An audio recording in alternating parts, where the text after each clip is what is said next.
Good evening, everybody. Welcome to the second half of our doubleheader. First part of our doubleheader, Motor City Mad Mouth show. Had a great show talking about the United Football League with Mark Perry for the UFL News Hub. Oh my goodness, that was a lot of fun. Looking forward to working with Mark. My goodness, and this show's running a little bit behind. That's how good that show was. But I expect this one to even be just as good, if not better, because we're talking about NCAA basketball. If you think we're going to give you a bracket, no way.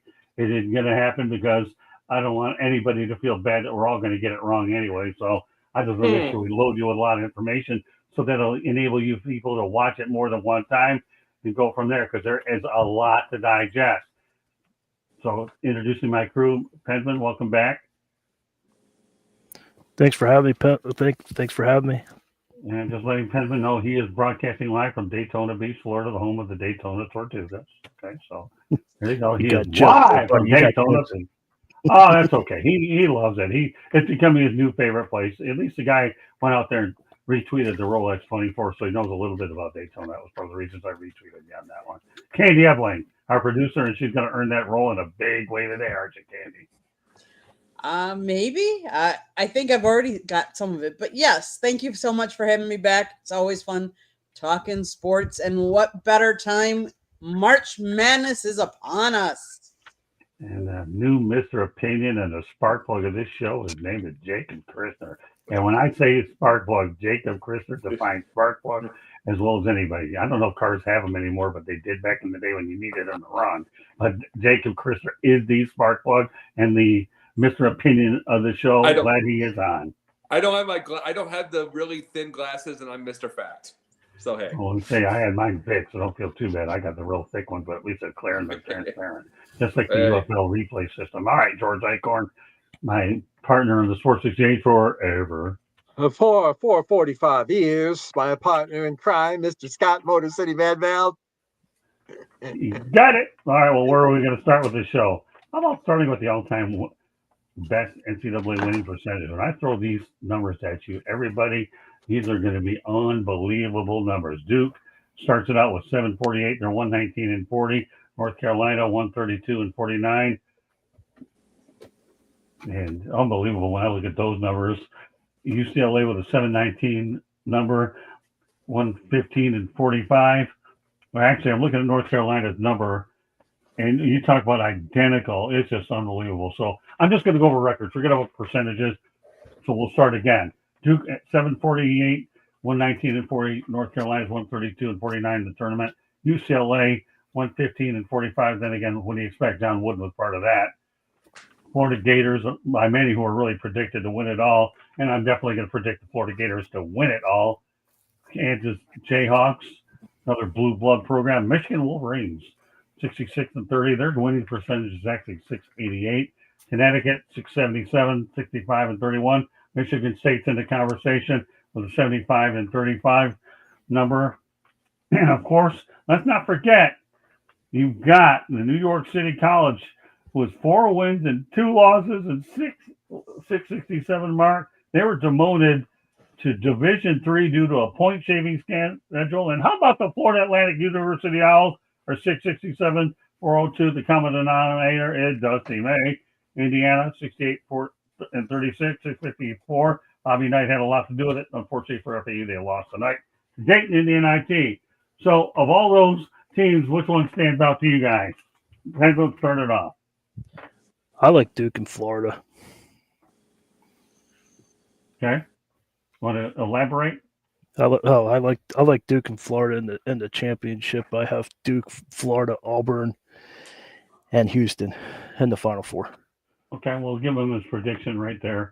Candy, as far as the numbers are concerned and the coaches, we talked about Tom Izzo, Bobby Knight's in there, John Wooden. I think I had seen a stat that said all the teams since 97 that have won the national championship have been just like from Mississippi River East, but I think the line was a little bit further over.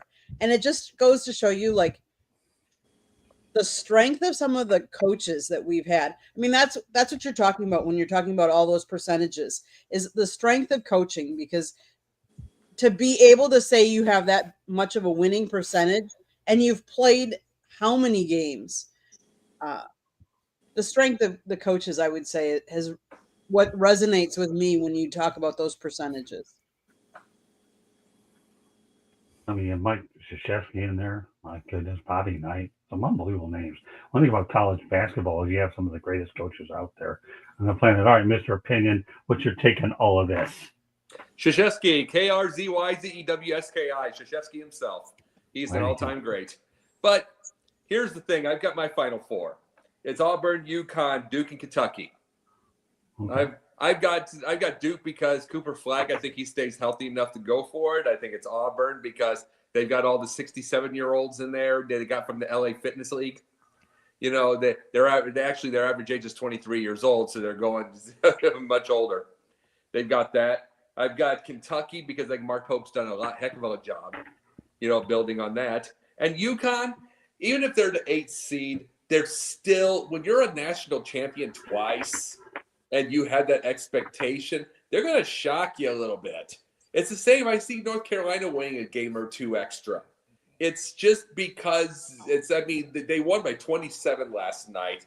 You just surprise. You just shocked because the media went completely after them. Personally, I was like, I don't think Indiana, West Virginia, or North Carolina should have made it, but somebody had to.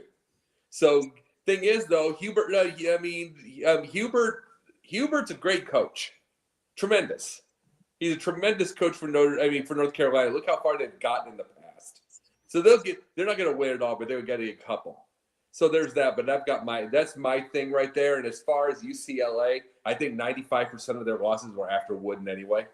So that's funny. If you've ever seen a game over at the old Foley Pavilion, that's one of the greatest things I've ever done. And meet Coach John Wooden, his pyramids of success are just unbelievable. And I tell you something, I go by those all the time. I really do. If you want to talk about something that you can memorize, whether you read a book or you don't, John Wooden Pyramids of Success, or Wizard of West, which is what it is. George, I know you get a chance to meet. What stands out about what you have? I talked about the all-time best winning percentages. A lot of that gets thrown out the door. I think the most surprising one, though, is seeing New York City College in there. Nobody expected that whatsoever. I think that list would have been more fairer, if you will, if it was a minimum of so many appearances. True. Because you got teams on there that did not make a lot of appearances, but they did well. So, like a Super Bowl. Oh, we're 2-0 in the Super Bowl, but we've only gone 2 times. Right. Michigan. When you said Michigan, Scott, that kind of surprised me only because they haven't gotten there very frequently. Now, Juwan Howard got him there, and of course, Steve Fisher, and we know all about that. But what I'm saying is that you don't think of Michigan as a basketball school very much. Michigan State, of course. But the fact is, like you said, that the percentage is still better.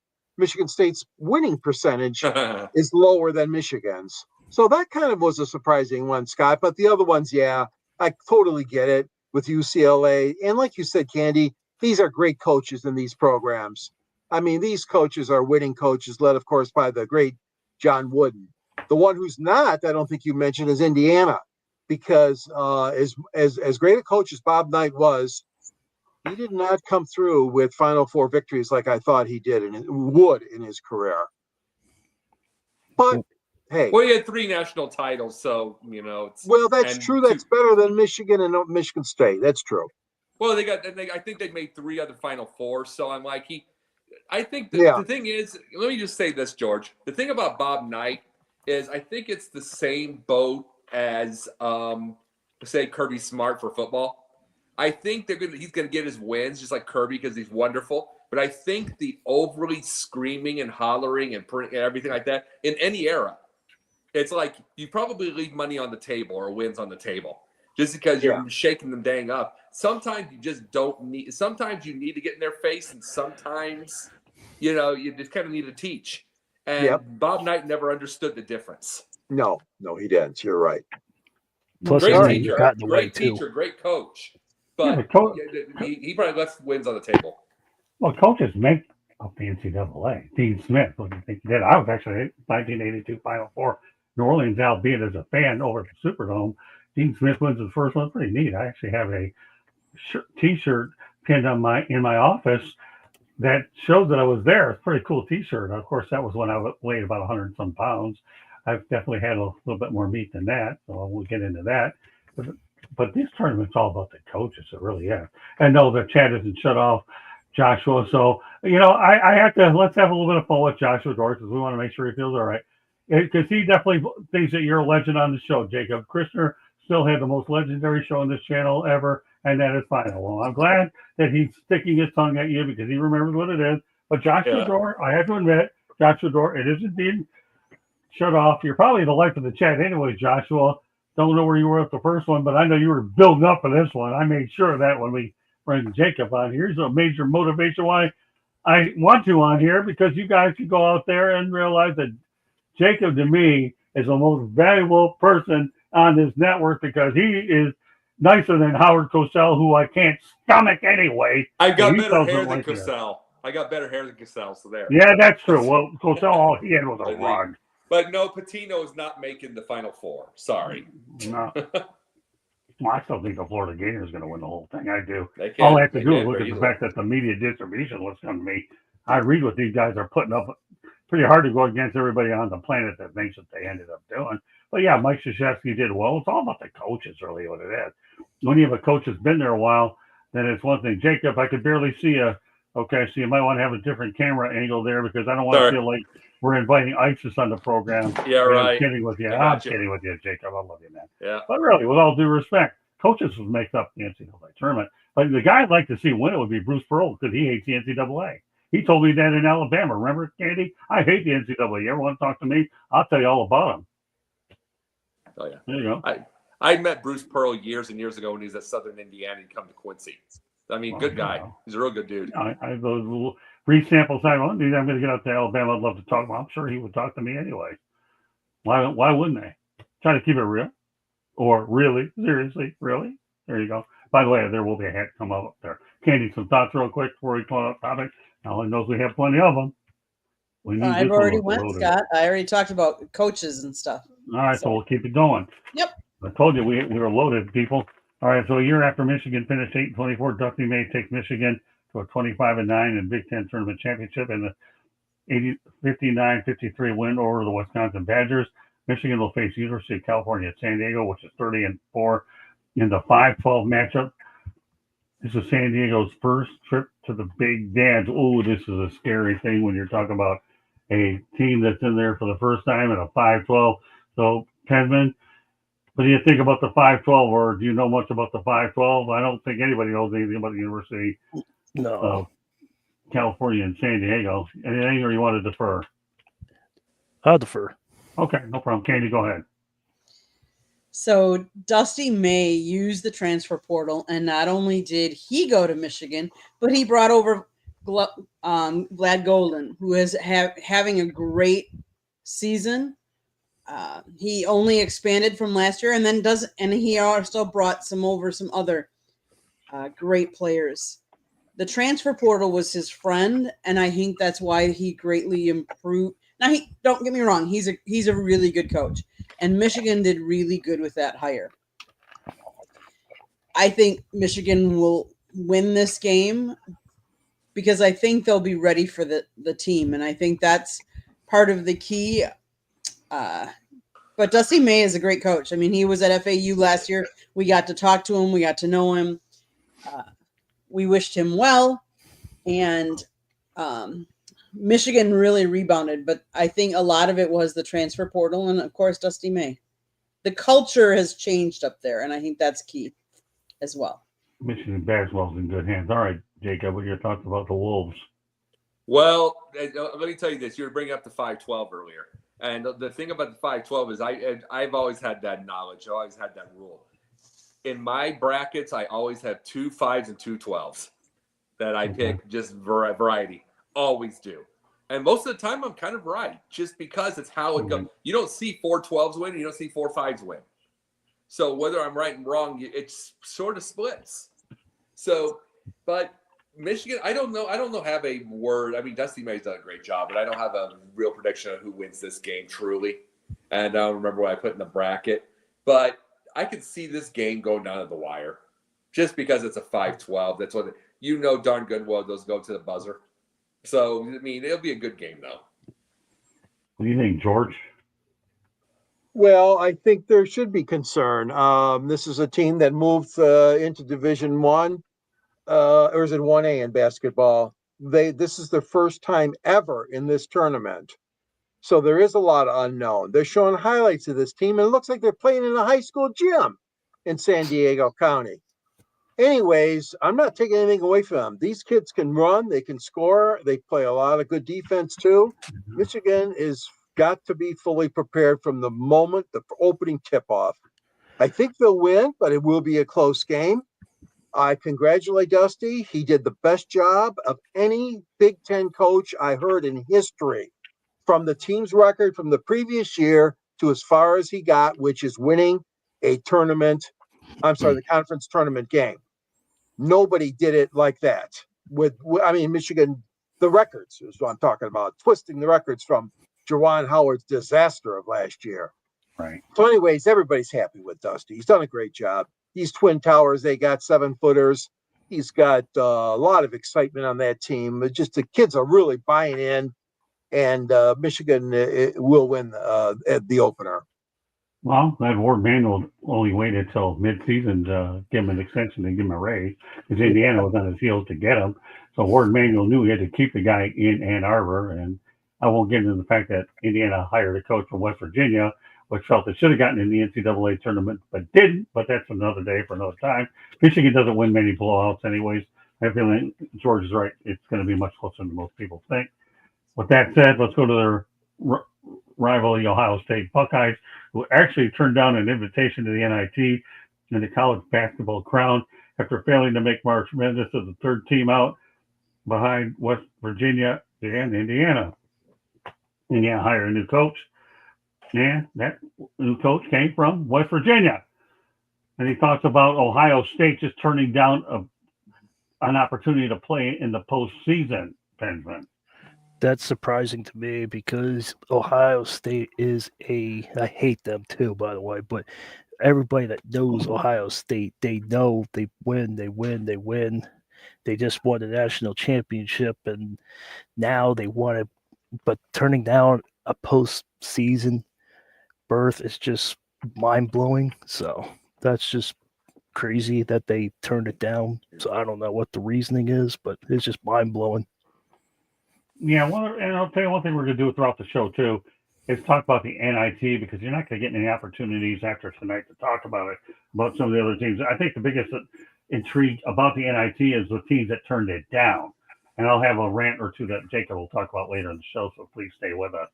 But, Candy, go ahead. So one of the things that I read was that a lot of the guys on Ohio State were sick with a virus that they came down in the final weeks of the season and going into the tournament. So I don't know how healthy they were to accept NIT, or were their egos a little hurt that they didn't get into the big dance and so they didn't want to do. I don't know, but I do know I read that they did have a virus, and I know that there is a bad virus going around.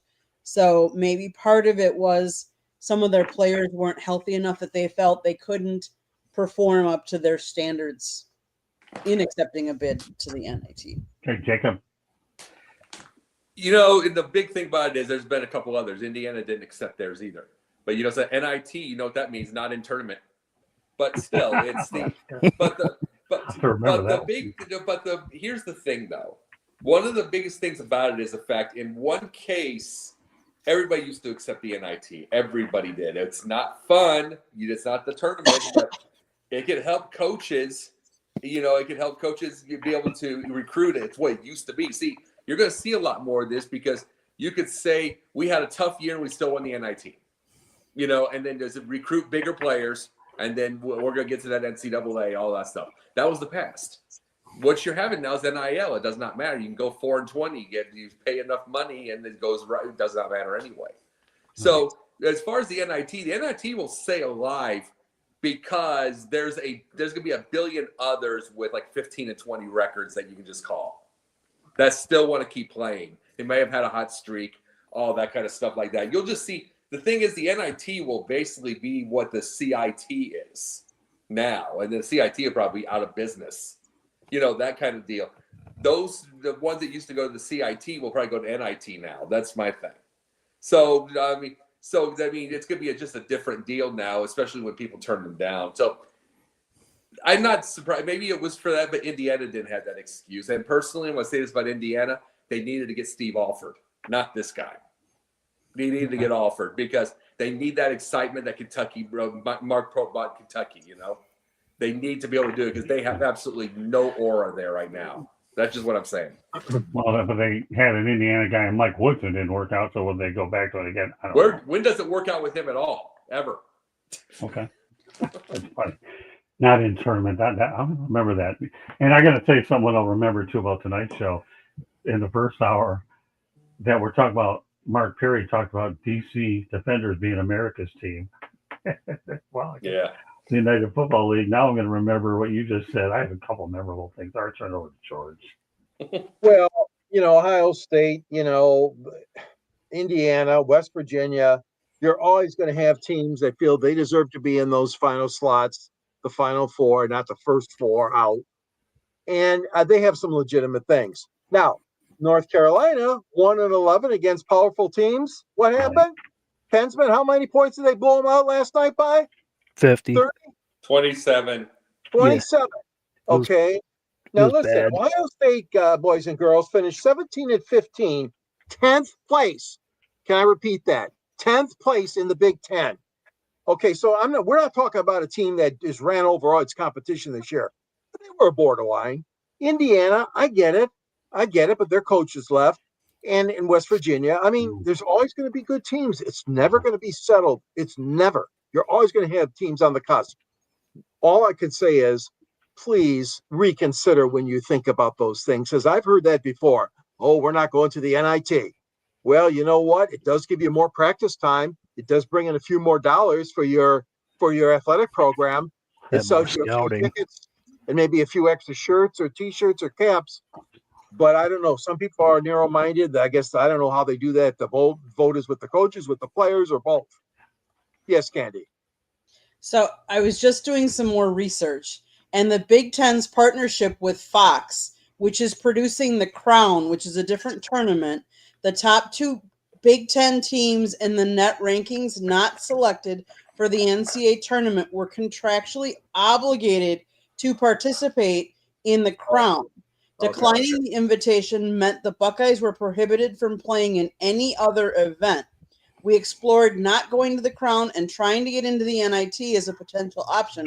And because of the deal the Big Ten has, that wasn't an option for us. It was Crown or nothing. We couldn't do NIT this year because we were the highest rated net team in the league not to be selected. And this Crown, just so we also know, the transfer portal for basketball opens March 24th and closes April 22nd. The Crown begins March 31st and ends April 6th. So that might have something to do with it too. Yeah. Oh, that's interesting. Yeah. Well, all right, let's keep it on point though, Candy. Okay, we're talking about Ohio State. We're not going to talk about some of the turndowns. I'll get to that later. Maybe it's poison for me to give you topics earlier, make you think about it at the top of your head. No, but I'm saying Ohio State had to turn it down because of the contract with Big Ten has with Fox. All right, but on one second though, you're telling me that there was a virus. So let's get the story straight, Candy. Is it a virus or Fox? That's what I want to know. It's the Fox thing, but they also weren't healthy going down, and that's why they think they didn't make the NC2A. All right, well, that's okay. I just want to make sure I get it straight so we understand. As Frank Reynolds would say, let's get this thing straight. I agree with you, Ralph. Pitt should not have turned down the NIT. If anything, they could definitely use it. But you do get some extra recruits if teams are in the NIT. It's a great way to expose your program, and unfortunately, some of these schools missed out. But it's about whether you're getting it right or not.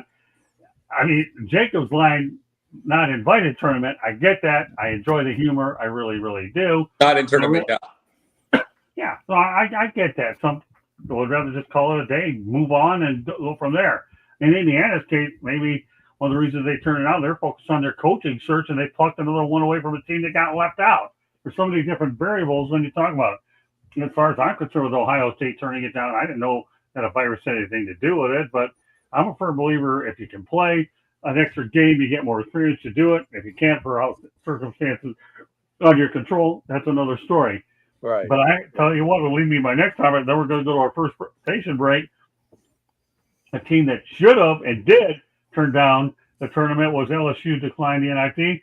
You know why? They were 14-18. No different than a sub-500 team going to a bowl game. LSU was justified turning it down. I've been embarrassed with a 14-18 record to play in any tournament. Penman, I know you're able to figure this one out. You go win any tournament 14-18, regardless of the conference you're in. No, not at all. Okay. That's below 500, so you can't. Yeah, 4 games below. Well, remember this about an under 500 team. The team last night that lost by 2 points that Alabama State beat was 16-19. Right. So I mean, they got into the first 4. So who knows? Well, don't forget some of them sneak in with that postseason conference tournament. Yeah, That's how they That's become true. eligible. So I mean, you're going to have that. That's going to happen once in a while. You got a big field like that. What is it? 64, 68. 68, 68. and so it's going to happen. But it's not the ideal thing, though. Of course not. But I like that, Scott. They said they turned it down with that sub 500 record. That's Well, I interesting. learned something new last night that you can get in and you'd be 1-12 in the quad. So, Oh, yeah. Well, there you go. yeah, North That's Carolina. that's definitely under 500. So 1-12 in quad. Yeah, you can get in. That's fine. Okay. But you went 95-68. So I don't know what I know. Well, they couldn't predict the score. Nobody predicted that. Yeah, right.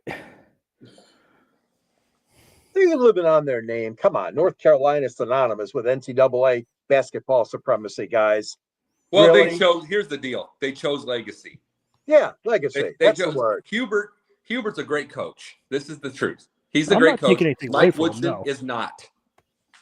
Yeah. Yeah. Go ahead, Candy. Should they have turned it down? I don't know. Should any school turn it down? Turn down a chance to play extra games, turn down a chance to have more highlight reels. Yes, I understand they had a losing record, but if the NIT thought they were justified or worthy to get in because they even extended an invitation, why not take it? Why not keep proving your resume? Prove everybody wrong. Go out there and win the whole darn thing. That's why you play the game. You play it to win.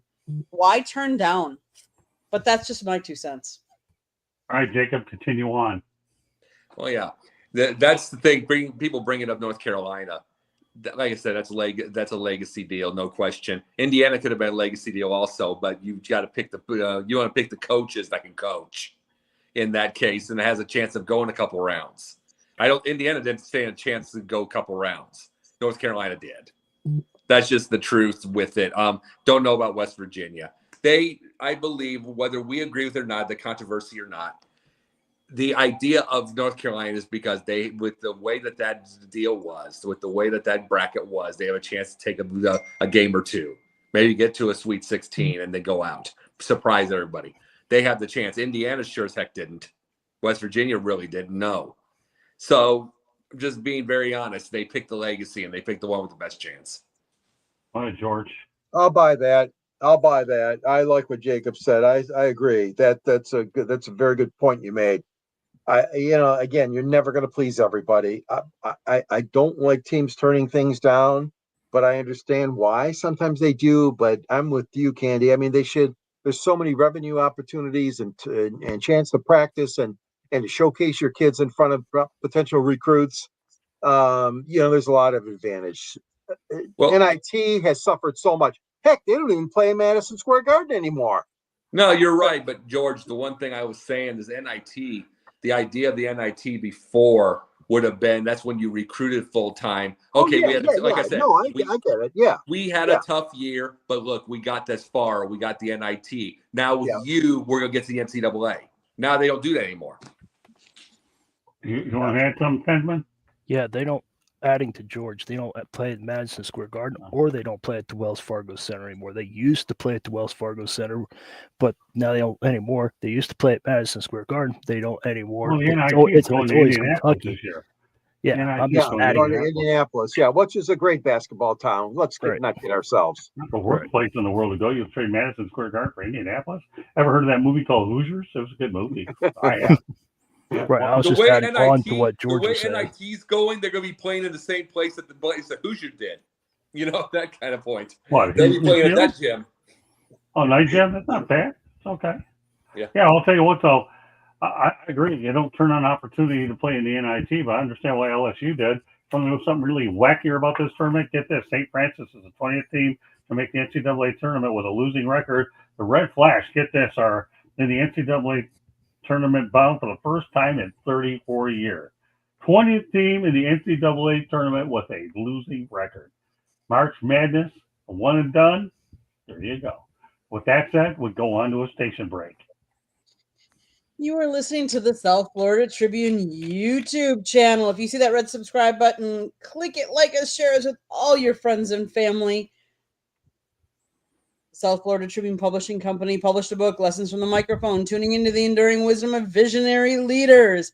It is written by Scott, the Motor City Madmouth Morganroth, and the foreword was written by George Eichhorn. It's a great book. Amazon, Barnes & Noble, Kindle, Google, and Apple Books. There's also a link on our website, www.southfloridatribune.com. We also want to talk about tonight, we actually have a sponsor, Beer American Built. We are going to play their ad. Give me a second here so we can cue it up. Here America rules, and so does real American beer. Get some, brother.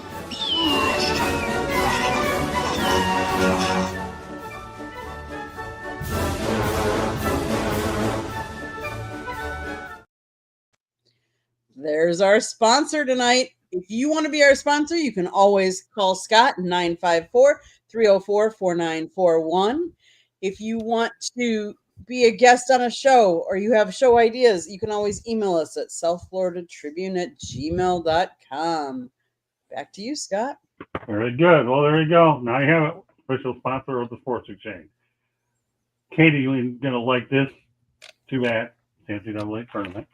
But most losses in Big Ten title history goes to Wisconsin. They have 6. Ohio State with 5. Illinois with 4. Purdue with 4. Some thoughts about the most losses in Big Ten title history. Benjamin? I defer on this one, if that's okay. Okay, that's all right. It's a basketball show. You can defer as often as you want. Candy won't, though. So my question to that would be is how many times have they made it? Like, so yes, you're saying that they've had the most losses, and I get it. You know, they're not known to be a basketball school. They've had some good coaches. They've had some really good teams. But so that number, you're throwing it out there again. I would have to know how many times they've been there.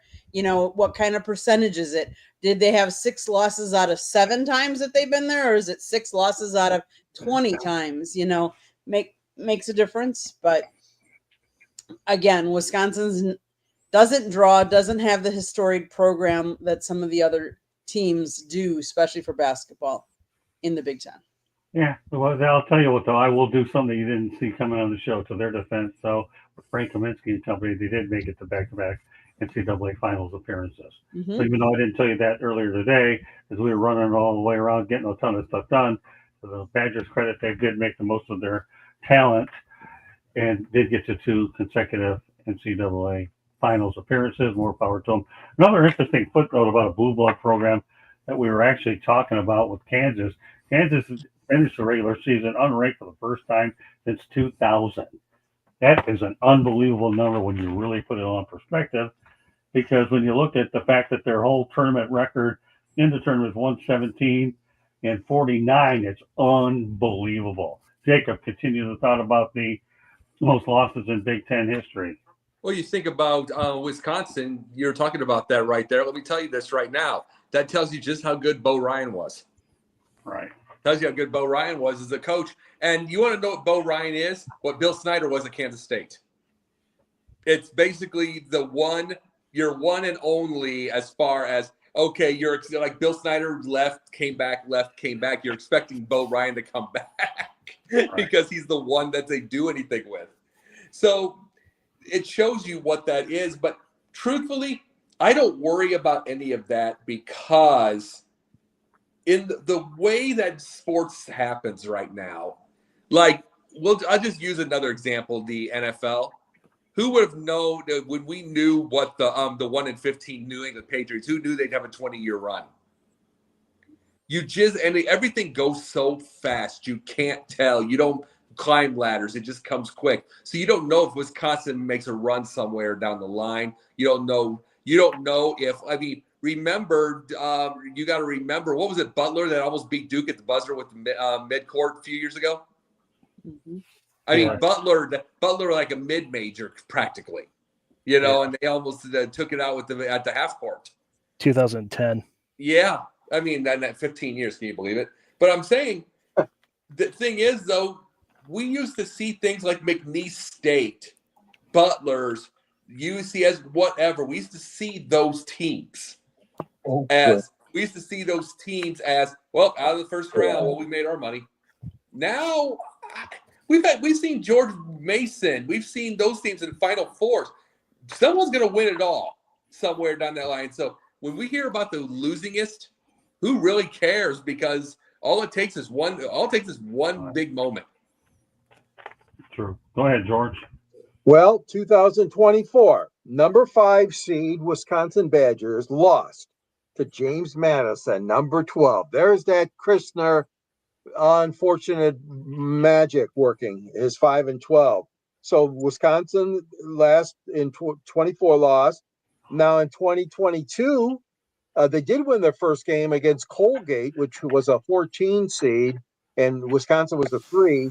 But the next game they lost to 11 seeded Iowa State, 54-49. And I'm just looking at the recent past. I'm not going to go through all these, but then 21, they won one. In fact, they beat North Carolina in 21, but then they lost the next round to Baylor. Good times, George. Good times. Well, there's a lot to be said for that, Scott. I guess it isn't totally surprising. Wisconsin obviously is an excellent football school, more so than basketball, but they still had some great teams, Kaminsky, and they had some great coaching. So Wisconsin, it's a dubious honor, of course. You don't like to hear about it, but they still play good all-around basketball. Well, think about this way.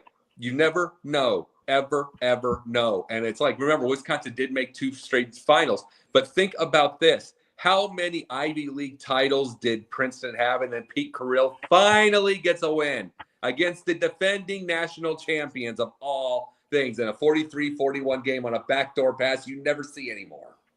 And what if this is the thing? Especially now, you never know. Especially the world's changed so darn much. The technology's changed so much. We never know if a McNeese State, well, not to say they're going to, but we never know if a McNeese State wins it all now, somewhere down the line. It's not just blue blood anymore. But can I add a couple of little bit tidbits? Sure. The last time a Big Ten team won the national championship was in 2000, and it was Michigan State. So when you talk about, the annual disappointment is not exclusive to the national title game. That's From true. 21 to 23, 26 teams represented the Big Ten in the NCAA tournament, but only 1 advanced to reach the Elite 8, and just 4 reached the Sweet 16. So Michigan State was the last one to win it, but that was back in 2000. Now So they're all it's been a drought grandparents. for our conference. Now they're all grandparents. Yeah. So it seems like. Well, let's not lose sight of that. You have more teams in the Big Ten than you did back then, and now you have the 4 Pac-12 schools. But you want to know an interesting number when you put this tournament in perspective. Hey, listen, Wisconsin's always had a pretty good program, anyways, from Bo Ryan to guard, right? So they've been steady. They're steady and they're consistent. They get there. But here's an unbelievable number that just blows me away. That since 1985, get this, 2,548 teams have made the tourney, and only 19 had a losing record, which is 0.74%. And what did I just mention? They had all those, 19 teams? That's just an unbelievable number. But a lot of that's attributed to the ones that did make it to the conference tournaments, is really what it is. So the question is, can you qualify for your conference tournament? That's another story. Wisconsin's steady, but on the night tonight, I'm looking to accumulate any stat that I can get that's interesting. So I want everybody to be able to absorb it. What do these stats mean? Knowledge is power, I think. Well, I will say that the only time the Badgers won the national championship was back in 1941. Not too long away. No, my dad was 13 years old. Well, here, let me have another footnote of that stat that I have. Okay, here you go. 0 of the previous 19 teams have made it out of the first round. That's how important. So when you talk about all those 19 teams, none of it made it past. So as you're looking through your brackets, any team that has a losing team, you're at least able to get through the first round. But nobody made it past the first round if you're under 500 or 500. And St. Francis won games when it mattered and is dancing for the first time in 34 years. Go figure. Okay, let's go on to some wins. Rick Pitino, most NCAA tournament appearance with different teams all time with 6. W. Smith, 5. Lon Kruger, 5. Steve Alford, Jacob's favorite person, that's 5. Pitino did it with Boston University, Providence, Kentucky, Louisville, Iona, St. John's, and if I want to use a Detroit reference, the Detroit Pistons are glad he went back to college because he was a nightmare for them when he played there. So let's go back to Fedman. What are your thoughts about Rick Pitino? This guy, wherever he goes, he's a win, and that's why they call him the Godfather. If you guys haven't caught on now, I'm a huge Duke fan, and when he was in the ACC, he was the most annoying, second annoying coach that Duke had to face because they always shut Duke down. Besides Roy Williams, North Carolina, when Roy Williams was playing, that was, you know how that goes. But when those two coaches go at it, he always wins. He always gave Duke fits. He always gives other teams fits. He's just one of those coaches that needs to be up there. I think he's going to be a Hall of Fame someday. That's my take on that. Hey, Candy. he's actually inducted already into the Basketball Hall of Fame. There you go. He led Kentucky to the NCAA championship in '96, Louisville in 2013. He was the first coach to lead 3 different schools, Providence, Kentucky, and Louisville, to the NC Final Four, and is the only coach to win a national championship at 2 different schools. I mean, in 2013, while in Atlanta with his team for the Final Four, he was elected into the Naismith Memorial Basketball Hall of Fame. He's had his storied, yes, he was suspended back in the day as well and involved recruits. We won't get into that, but look at how much he's already in the Basketball Hall of Fame. What more do you say? Like that just says a lot right there.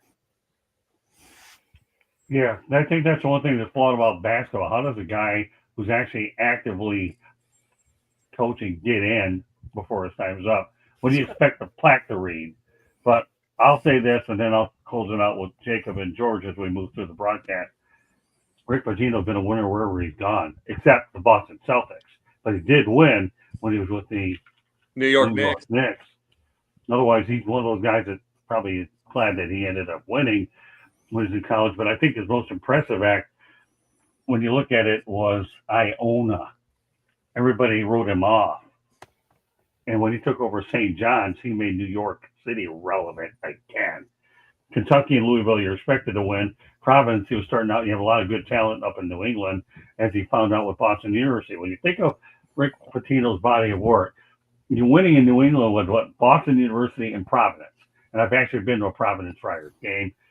At that time, I think Rick Barnes was coaching there. It was unbelievable. And Raleigh Massimino was coaching for Villanova. But you're winning with Boston University and Providence. You're winning in Kentucky. That's why he likes to go there. with Kentucky Louisville and calls horses horses, so he doesn't use the word "are" in it. Correct? One more point. Many of his players and assistant coaches, in total, 21 of his former players and coaches have become Division I head coaches and successful ones at that. So there's a coaching tree right there too. We talk about it in football. We don't normally talk about it in basketball, but look at his, and he's got a 708 winning percentage that ranks him 11th among active coaches and 34th all time among all collegiate basketball coaches. All he does is turn programs around and get back to my point. He won in Iona now. And if he didn't go to the NBA, his numbers, his wins would go up more. Well, there's no question about that. Then you're getting into all-time wins, and we don't have time to get into that. Right. I will point out those are some good numbers too, Candy. When you put Pitino's record into perspective, wherever he goes, he wins. But let's not lose sight of the fact that he's also left programs in a scandal as well, which is why he lost his gig at Louisville, and Michigan faced Louisville and ended up losing to a guy that subsequently had the title stripped. Not going to get into that. Can't say anything bad about him at St. John's. He's made basketball relevant in the Big Apple. All right, Jacob. Before I go into Pitino, let me bring up, speaking of what you're saying, the Godfather, Massimino. I love coaches that looked like the mob guys that are going to get stuffed in the trunk and shot like 3/4 of the way through a Goodfellas movie. Oh. I mean, stuff like that. Massimino and Ray Meyer looked exactly like that. So let me say this about Pitino. I don't hate him as a coach. He's an all-time great. Personally, as a coach, you can learn everything from him. He is the defense guy to this day where people hate defense. He's a defense guy. So I can take to that. This is where my problem with the Pitino deal is right now. This is where I despise media, especially legacy media, ESPN and everybody. Media obliterated, destroyed, gave up, and buried Pitino. I mean hate, pure hate on the guy. And now they expect us to forget this, to make a hero so they can do the same to Dan Hurley, who has 2 straight national titles. Right. No. The only reason I would ever want to go to ESPN is for the 5 minutes before I got fired to tell everybody that STFU. Every time, because I'm sick and tired of the recency bias garbage that media does. I want to be able to have the one time in my life to go on an ESPN and remind them that they buried and destroyed this guy, because they don't bring that up. They don't bring any of that up. They're just trying to bury and destroy Dan Hurley right now. And you want to know why? Because it's all feelings. He's a little tough on the players. So it's feelings. They're thinking of feelings, anxiety, all that BS. The thing about Pitino is he is an all-time great. But no, not yet. But the thing about it is when they lose, probably Sweet 16, I'm going to say that. When they lose that, then, I mean, you're going to get 10,000 columns saying, was he overrated? Was he overrated? Were we wrong? No, because he's good. He's good at what he does. Now, the next year, could he get farther? Absolutely.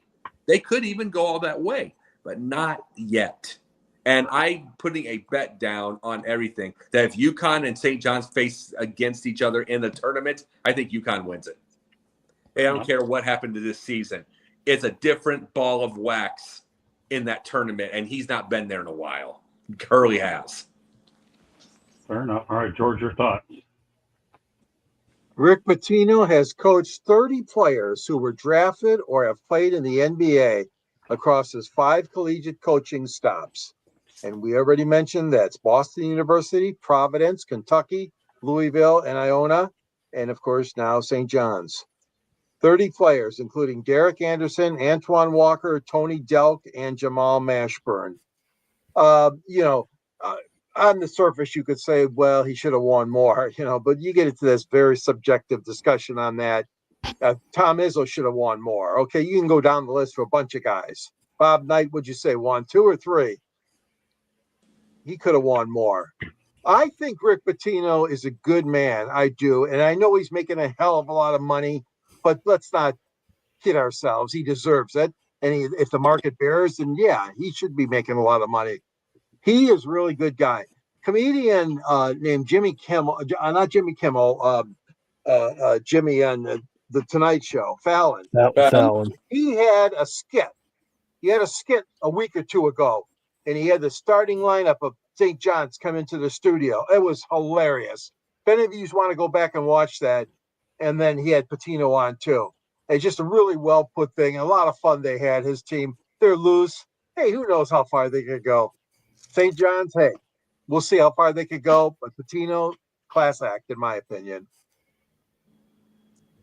Okay, I'm gonna go back to St. Francis real quick. Just a little update there. Last night in the first four, they did lose, by the way, to Alabama State 70-68. So they're March Madness report started. So you can add that record about losing team. Just worth noting. I'd watch out for Rick Pitino. His team play defense. That gives them a puncher's chance. They may not score a lot, but I'll tell you, if they play that trap defense like they do in that full court press, teams are going to be very dangerous and get very nervous. But in the end, wherever he wins, he goes. I do want to make reference. So when you talk about college Hall of Fames, one guy, I know I'm changing sport a little bit because he was a turnaround, a program builder with Howard Schnellenberger. Why he's not in will always mind boggle me, because he took programs that were bad and built them from the ground up, and they have to have a 600 winning percentage. Howard never did have it. I think that's why the Hall of Fame and on that level is a little bit flawed and messed up, but I won't get into that. Oh, he's an all-time great to me. Schnellenberger is exactly what I would want to be as a coach. Turn everything around. He's kind of the favorite type coach I have. Well, Howard Schnellenberger was a father figure to me. I worked with a guy for many years, dating back to my days at the University of Miami and FAU. And we saw that program built for what it is. I wouldn't be covering Florida Atlantic University football if it wasn't for Howard Schnellenberger. And my first opportunity to cover college sports was attributed to Howard Schnellenberger when I was at the Miami Hurricanes. Even George met him when we were over, what was it, the Motor City Bowl, right? Ford Field. Ford Field, when FAU ended up topping Central Michigan. So Howard Schnellenberger, shame. It's too bad he's not in there. So Katie and I, now we were joking around this in the car earlier, and I had fun with the matchup in the Big Ten tournament. And I told her that Michigan is going to beat Maryland and Wisconsin was going to beat Michigan State. I was right. She didn't have a problem with that part.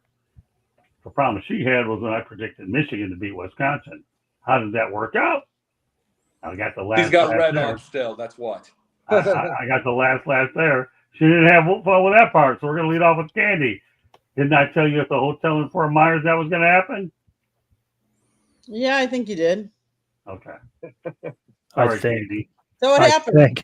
I got the wrong end of a lot of Lions Packers thing, but at least that was the one way Michigan was going to win the Big Ten tournament, and they had to do it to the tournament.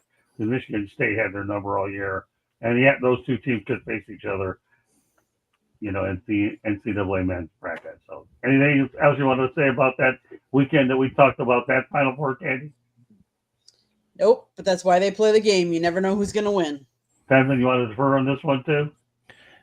The only thing I got to say is that somebody commented on Sunday. I did Selection Sunday. If you guys didn't watch it, go back and watch it. I did that, and somebody said that everybody's happy that they got rid of the dumpster fire Juan Howard. How they got rid of him and got Mayo, that's where they're happy. So it was a well-fought game. It was back and forth, but Michigan just pulled out to the end. So it was a good game of 40 minutes of basketball. So that's why I got on that. Okay. Worked out good. What about you, Jacob? You're talking about, you mumbled there. I mean, you kind of fumbled there. Say that one more time. Sure.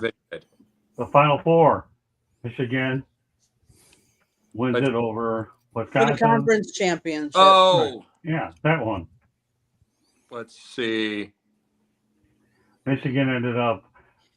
Wisconsin beat Michigan State at the last minute. They blocked a shot, I think it was. And then Michigan beat their team, and so then Michigan played Wisconsin in the Big Ten championship, and they beat Wisconsin by like 6 or 8. I don't remember. I think it was 6 towards the end. They pulled towards the end, but with foul shots. Well, I hadn't seen a lot of the Big Ten tournaments, so I was trying to think what I was. Let's see. And Scott, just so you know that yes, Michigan could see Wisconsin, but it would be in the Elite 8. Michigan could see Michigan State before because they're not in the same region. So, I will say this though. Something tells me if we see like a Wisconsin-Michigan game or Michigan State's always high scoring. It just is. But Wisconsin and Michigan, something tells me that's gonna be like 50-49 either way.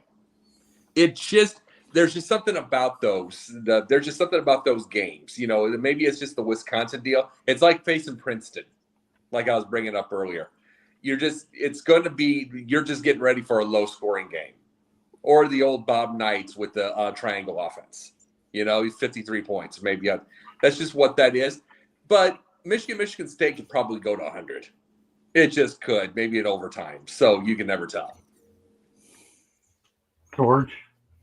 Well, yeah, I mean, you're never going to. Yeah, let me tell you, Michigan has disappointed their fans, trust me, many, many times in that tournament. This was one of the rare opportunities they got to shine, and they took advantage of it. And again, Dusty May did an incredible job coaching this team. He did an incredible job recruiting these kids to come over, albeit some of them may be over only just 1 year, 1 season. But they played their butts off. They did have a slump this year. I'm not going to deny it. They were going strong, but Izzo had just a strong team, in fact, stronger. And it was just a fun thing to be in the state of Michigan. I'm telling you guys, this winter was just a lot of fun to see both these teams win. It doesn't happen very often. And, you don't have games, you don't have Magic, or you don't have Draymond Green, or you don't have Phil Hubbard. I mean, I'm going back in history, but I mean, these guys were put together on these teams. A lot of people didn't even know who were they? Who are these kids? Because of the portal and what we're seeing happen. But it was a fun winter/spring. Now we'll see what happens. But I congratulate you, Scott, for picking. I wouldn't have probably picked Michigan to win against Wisconsin, but they did. And hey, so Michigan State won the regular season Big Ten, and Michigan wins the tournament Big Ten. You can't beat that, man, if you're living in the Great Lakes State. I just think it's a good look for May. It's not about Michigan beating Wisconsin. Wisconsin's a steady program. They always make it there. When you talk about how many years in a row that they've been to the NCAA tournament, the incredible coaching that they have between Greg Gard and Paul Ryan, it's unbelievable. But Michigan they only won 8 games, and now they're back in terms of 25 wins. That's a shock about the tournament. Yeah. Well, it's because they have a real coach. Yeah, right, exactly. Well, I'll tell you, I love working with Dusty May. He was great. And I'll tell you one thing. I tell you, when I worked with John Jackas first time, this guy's going to do some pretty good things over at Florida Atlantic.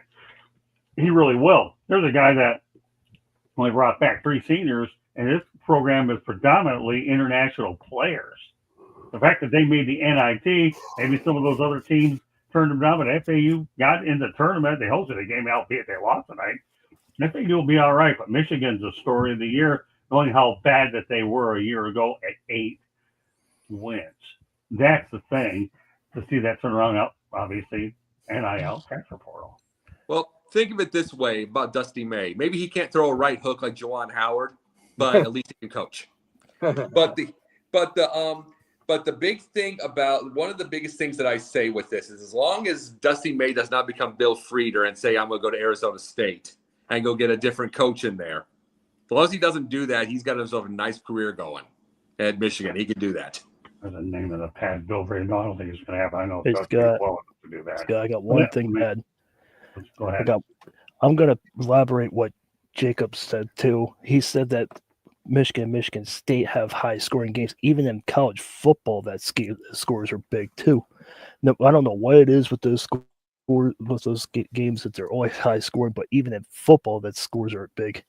They're always it's crazy. It's like 35 to 30, 34, 31. It's that high scoring, no matter what sport it is. These two teams hate each other. They want to deck it out at each other. So Yeah, but you know, Jacob, here's the thing. It's amazing how you bring up the Bill Frieder situation. He goes to Arizona State and Steve Fisher won it all. Mm-hmm. Yep. And I remember that. Bo Schembechler says, you know what, I'll give you Yep. the first interview for the job. And we all Bo Schembechler, right, George? If Yeah. that wasn't the most interesting way of giving a man an interview, George Eichhorn, you let me know what is. Well, Bo Schembechler, Not in his head. one You have anything to say great about it? coach. One great coach, but terrible in bowl games. All right. I want a Michigan man coaching my team. There you That's go. what he said. That's what he said. That's why Not an Steve Arizona Fisher- State guy. Steve Fisher was the man. Bo would not allow Bill Frieder to carry on after saying he was leaving the program. That was great. I'll never forget that. I'm glad you brought that up, Scott. That was a great bit of history there with Bo and Well, I actually have to give the assist to Jacob Christopher for bringing up Frieder in the first place, and yeah. all Jacob did was lead me into that. So I'll Yeah. give the credit to the spark plug here. I was 11 years old when that. I still remember. I absorb everything. Don't go there with the H card. I don't want to hear it. Just quit while you're ahead. I'm giving you credit. Don't go there. Yeah. Really, seriously, really, don't do it. Don't do it. I'm complimenting you. Can you handle it? Yeah. Okay, good. Quit while you're ahead. Because I'm going to have to compliment you again, and it's painful, but I'll do it anyway. Everybody talked about the college basketball crown. 16 teams are in it. Fox tournament, we all know about it. We know about Ohio State and all that. Katie certainly did a good job trying to enlighten myself about it. So let's get it all straight here. The 16 teams that are in it: Arizona State, Boise State, of course, Arizona State. Oh my goodness, Jacob, Arizona State, they're in there under Bobby Hurley. Boise State, Butler, Hinkle Fieldhouse. Of course, that's where you think the NIT is going to be headed. Oh no, you're actually talking about the night champ. Doesn't matter. Cincinnati, Colorado, DePaul. My goodness, how about the DePaul Blue Demons? They even made it there. Well, I'll let you talk about that in a minute. Georgetown, Nebraska, and I know an interesting football note about Nebraska. Thinking about you guys, the Huskers are headed to Vegas, and here's why: because of the Fox connection. They had a decent enough record, and they are going to go to Vegas because of the Fox thing and the Big Ten. So yeah, there's a beneficiary, Candy, about Nebraska going to Vegas because of the Fox thing, albeit Ohio State wasn't healthy enough to go to the NIT, but they would have gone to the NCAA. They would have found a way to get to the NCAA, that's for sure. But Nebraska's gone, right, Jacob? Uh-huh. Let me keep going with this group because it gets even more and more interesting. So let me go over the teams again so I don't get off topic because I'm getting excited about this one because we got another tournament which will probably put the college basketball invitation out of business. This one will put that one out of business in this one. So I'm going to go over the list again. Arizona State, Boise State, Butler, Cincinnati, Colorado, DePaul, Georgetown, Nebraska, Oregon State, Tulane, UCF, Washington State, Utah, Villanova, USC, Tulane, Green Wave, and of course, this tournament will take place from March 31st to April 6th. How about that? Villanova, Jay Wright. Remember, he's not wanting to do that tour. So, all right, let's go around the horn. What do you guys think about the inaugural college basketball crown? Well, I can bring this part. Villanova, they've got themselves an interim coach right now. They just lost theirs. They just lost their guy. So I mean, after 4 years. So I mean, his name's Neptune or Jupiter, or I forget his name for a second. Right. But hearing Georgetown in that's big for them in truth, because they have been absolutely miserable. Right. The past few years. Patrick Ewing, John Thompson III, any of those, they've been horrible. So to make any tournament at all is nothing but help. That's nothing but momentum, regardless of what they do there. It's good for them. I'm happy for Georgetown because they've needed this. It's been a while. As far as Villanova, I would have hated to take that job after Jay Wright. I mean, the guy had 1 year, I believe, Fordham. something along those lines. I believe them. He had 1 year and he was a 500 record and he took over for a legend like Jay Wright. I would have hated that. And so, I mean, they've been pretty bad. It's been pretty bad. So I'm glad that there's some kind of tournament, but who takes their place next? Who takes that job next? You know, at least, well, here's the thing. I forget the guy's name, but the fall guy is gone. So they don't have to worry about taking Jay Wright's spot. That's the biggest deal. So, I mean, there's some teams in there that DePaul, they've been horrible, miserable for years and years and years. Good to see them around. So, I mean, there's changes. And I like to see it again. Yeah, how do you feel about DePaul making this particular tournament? I'm happy for DePaul. I believe a private university, if I understand correctly, out of Chicago. A great tradition. You talked about Ray Meyer, Joey Meyer for a while, but especially Ray Meyer. How many people weren't excited when he made it to his first Final Four back in the day? I know you were growing up in that part of the country. Joey Meyer's last year was like 3 wins.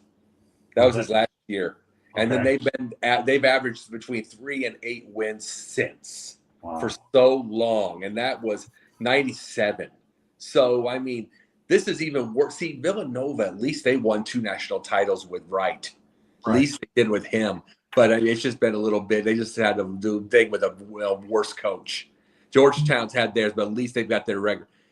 This is 28 years now. I mean, like I said, Joey Meyer had some good times, but his last year was 3 wins, and then ever since that, it's just been normal. Right. So them being in a tournament like this, that's wonderful for their. I mean, I think they got themselves a new AD finally. That other AD was ridiculous.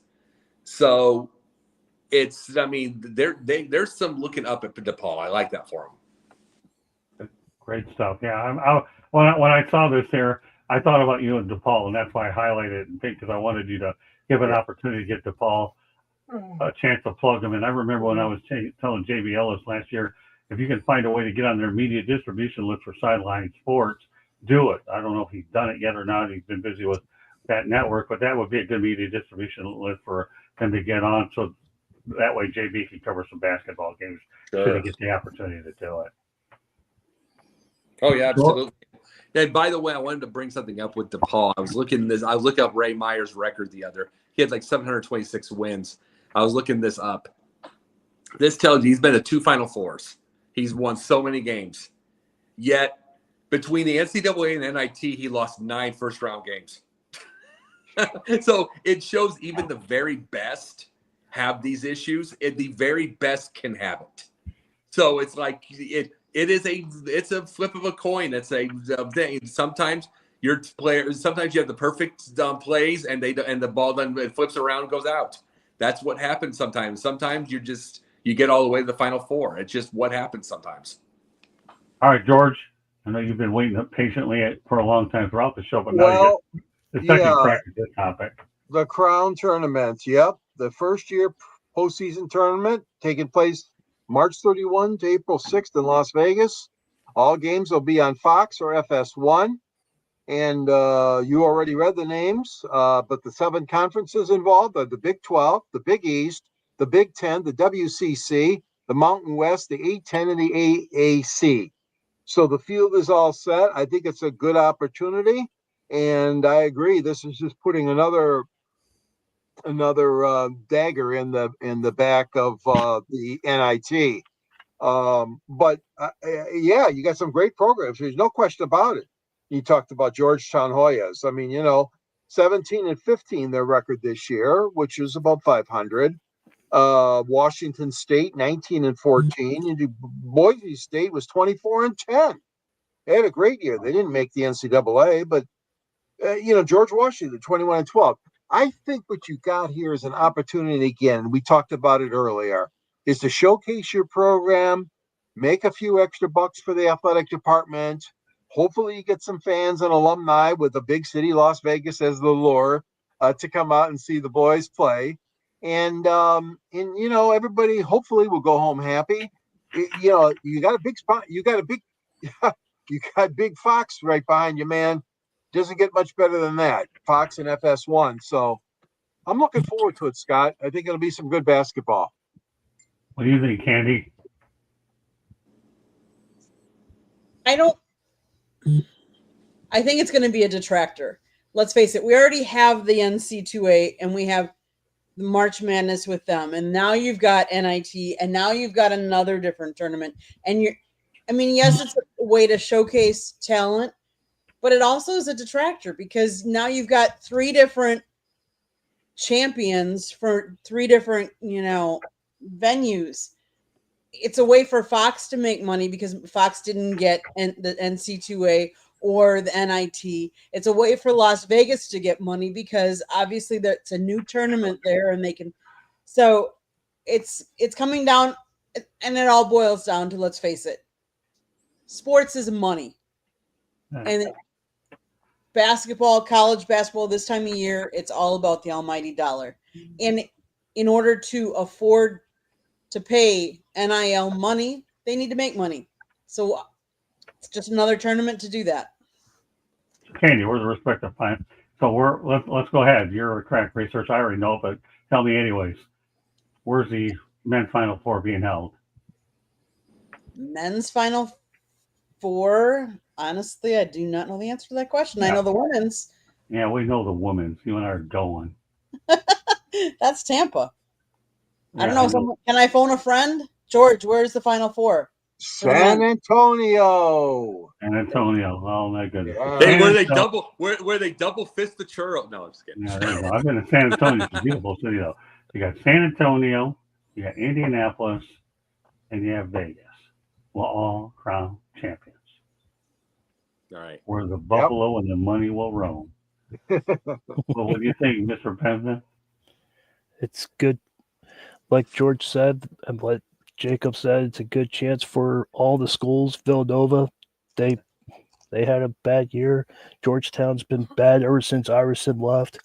So even probably before Iverson, it was bad. So I'm just glad that these schools that had a bad year have a second chance. And like Candy said, it's good that it's probably for money, but it's more, if you guys like basketball, it's more basketball after the tournament. So why not? The only thing I'll say to close out the topic, I'm happy for NBA and pro scouts around the world. It's another opportunity to scout players in 3 different settings: Vegas, San Antonio, and Indianapolis. And the only thing I even like about the bowl games, even though there's way too many of them in the first place, more so bowl games than this particular type of tournament, is these kids get more to get to be seen on tape 1 more, 2 more times additional. And that's how they're able to elevate. Forget this NIL business or transfer portal. If you want to make the real money, it's in the pros. I realize that some of this NIL money is all well and good. They'll hold you down for a while. Maybe they're too young enough to understand how to spend it in the first place. It doesn't matter. I'm not talking about that. But it's an opportunity to get on film. And that's what was so fun about the Motor City Mad Mouth show, because I had the United Football League on there. And why was that show as popular as it was? Because it was a stepping stone to the NFL. Way better than the Canadian Football League, and a lot of the other spring leagues went down the toilet, right? But and the UFL there to say, and what does it have in common with the college basketball crown? It's on Fox. There's some money driven. See how it all comes full circle, everybody? That's where it's all at. It's an interesting month. When am I going to start paying attention to the women's tournament? Well, probably when during the ironic 5-12 matchup when USF takes on Tennessee. Of course, I have to root for USF, even though they're the 12 and Tennessee's the 5. And I always thought Tennessee was known for Pat Summitt, but I'm not torn because I'm a bull. For all those that the Tampa. That's no bull. No bull. I even have a chain with a bull on it, but that's actually put away in my fire safe with Candy, because that gold's probably worth a lot of money nowadays. But Candy's going to get it anyway. I just traded for the microphone instead. I'll tell you this: being a Tennessee women's coach, that's a rarity, and the fact that you are under Pat Summitt's history forever, because she made the sport, not just the school. So that would be the toughest job to take, I swear. Hey, Cyberooski, thanks for tuning in. Yes, we got your dog check, by the way, Cyberooski. We all know what that is. And yes, he knows that Jacob Christer's back. Those guys have certainly mellowed and behaved a lot more lately. They're not as bad as they were before, thankfully. Of course, we know Jacob was better than ever. All he needed was a little time off to decompress a little bit And that's what we have here. And now we're doing some unbelievable things. So going back to the did you know, we'll get one more topic. We'll probably have an opportunity to let Jacob rant on this because this is worth ranting about. And I talked about this earlier. So we do you know 16 teams with 2 and 150 versus the number 1 since 85. How about that though? When University of Maryland and Baltimore County defeated West Virginia, and then of course we talked about Fairleigh Dickinson University defeating Purdue. What do I remember about the Maryland game? I got Little Caesars pizza. Oh, that was great, unbelievable. Did you know? Don't even have to comment on it. We talked about that.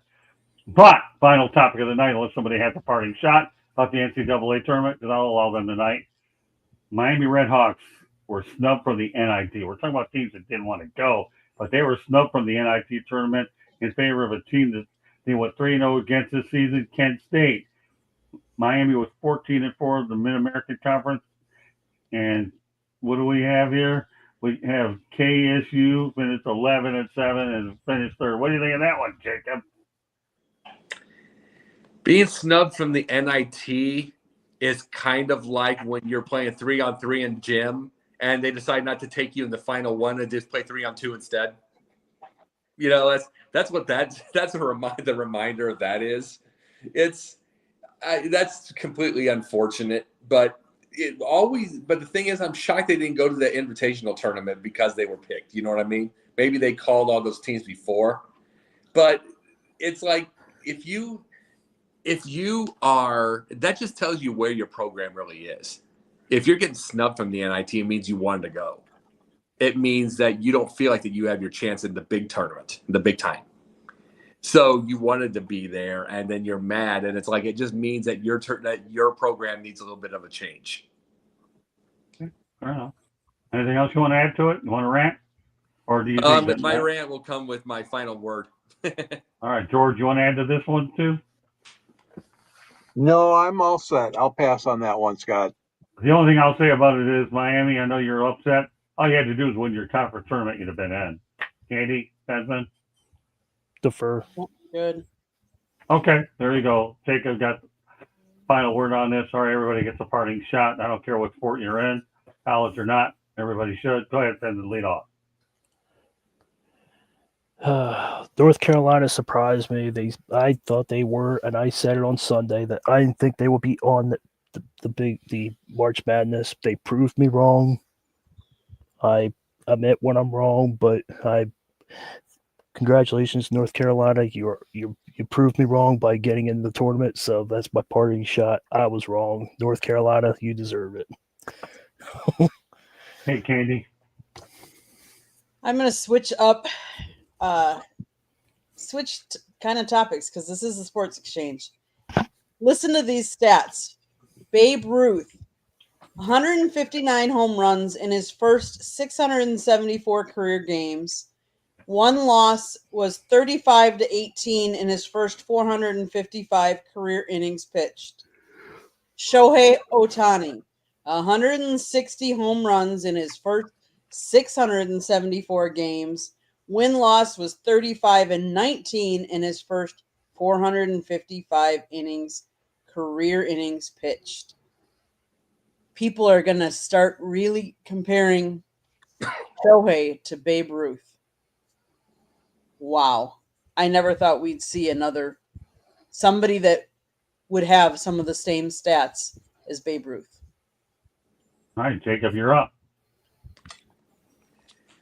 We are in the NFL, the draft coming up, and I'm going to bring this up. We have this whole deal where Aaron Rodgers is holding teams hostage. Okay, usual. We know this. He just said Minnesota. No. I'm going to give one here because the world already knows how much I hate Caleb Williams with an absolute peeping at passion. Aaron, 1 year, Chicago, here. Not kidding. Not saying that you are going to be the difference. Not saying anything like that. I don't want you much farther than the 1, maybe 2 years. I don't even want that part because I know you are a jerk. But I want Caleb Williams out. I am tired of the Bears making the wrong decision at quarterback. And when they do make the right decision, the Bears fans whine. Everybody's heard that thing, neither here nor there. The Bears, the reason I say this is the way that they've gotten, the draft is coming, and the way that they've gotten with the offensive line, they're probably a quarterback away. That's not Caleb Williams. It is not. It's going to mess things up. And then that can hurt, especially when everybody is on free agency and everybody's there. You just get everybody right, and you can start building it up.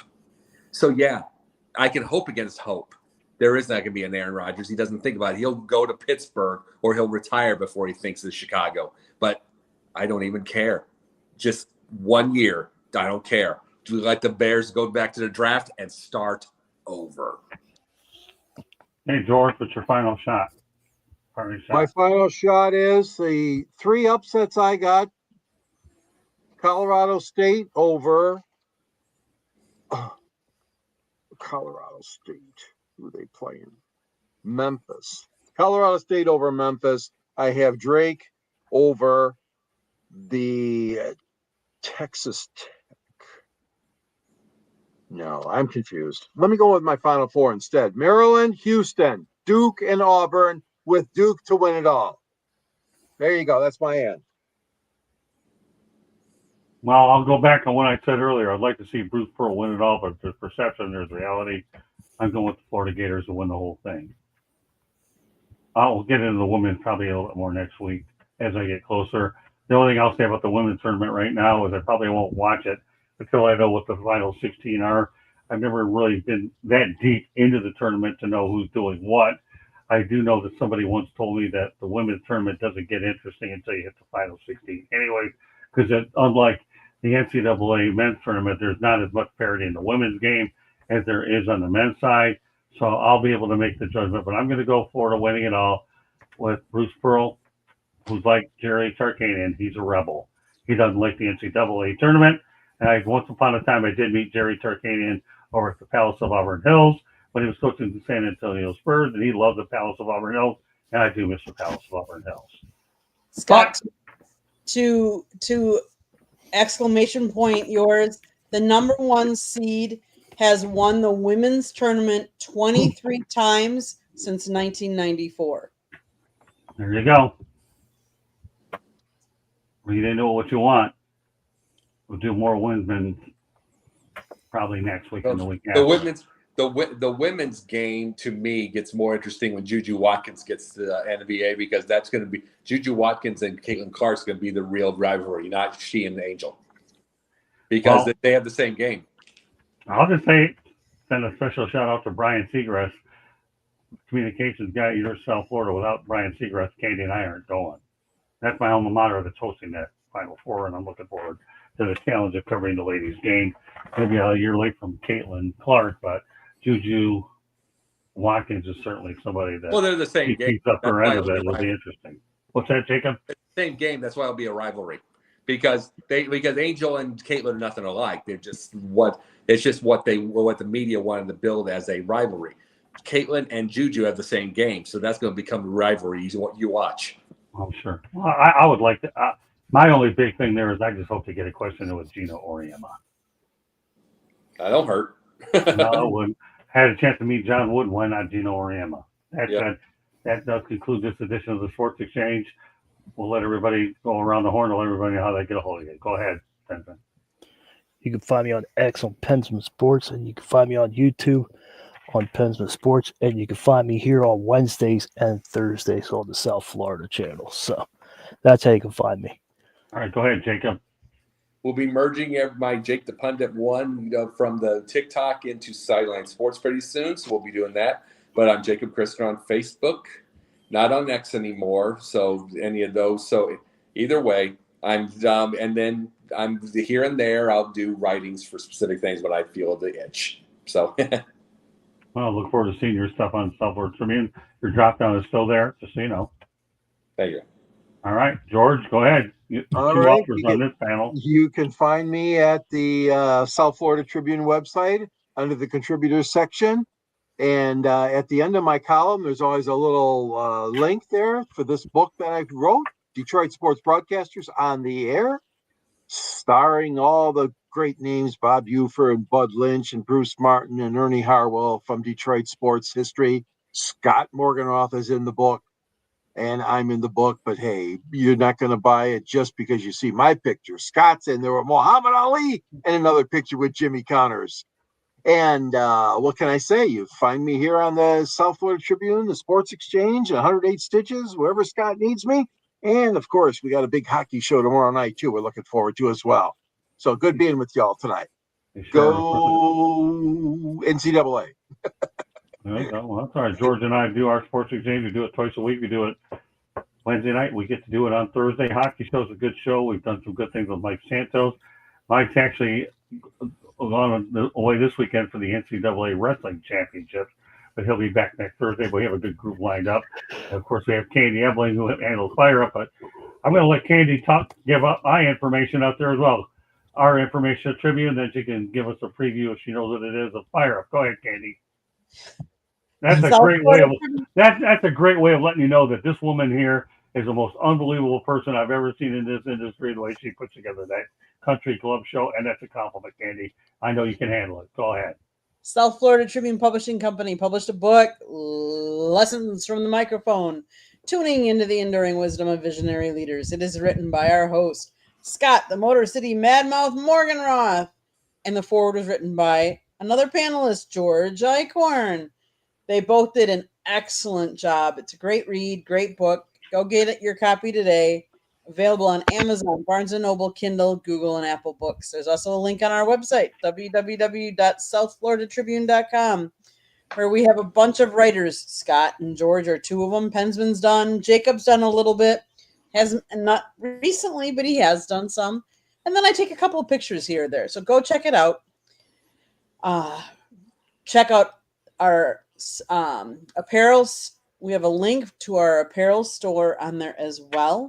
If you want to advertise and be a sponsor of the show, like we had an ad earlier, our sponsor here, Real American Beer, the beer American built. You can do that. Call Scott 954-304-4941. If you want to be a guest on the show or you have show ideas or topic ideas, you can always email us at southfloridatribune@gmail.com. And as far as Fire Up tomorrow, tune in to find out what we're going to be talking about. Always a great show. Pensman's on that show with me as well, as we have somebody new coming on tomorrow night. So tune in to find out who and what we're going to be talking about. Back to you, Scott. And we'll have a couple of new wrinkles tomorrow as well on the Sports Exchange, the hockey edition of it. We're gonna have Mike Whitaker. Yeah, Mike Whitaker and Cody Spink will be on there. Cody represents the LA Kings and the Anaheim Ducks, and Mike Whitaker is going to be on. George as well. So with that said, that does conclude this edition of the Sports Exchange. So we want to thank Houdini, aka Jacob Christner, for joining us, because now you see him, now you don't. And we have Benjamin. Yeah, I'm just kidding with him. I love Jacob. He's great. So, but anyways, his battery was going. That's okay. At least his battery was going when we needed him the most. So we want to thank everybody in the chat room for joining us. Joshua Dorr, Ralph Williams for a period of time, Shabaruski.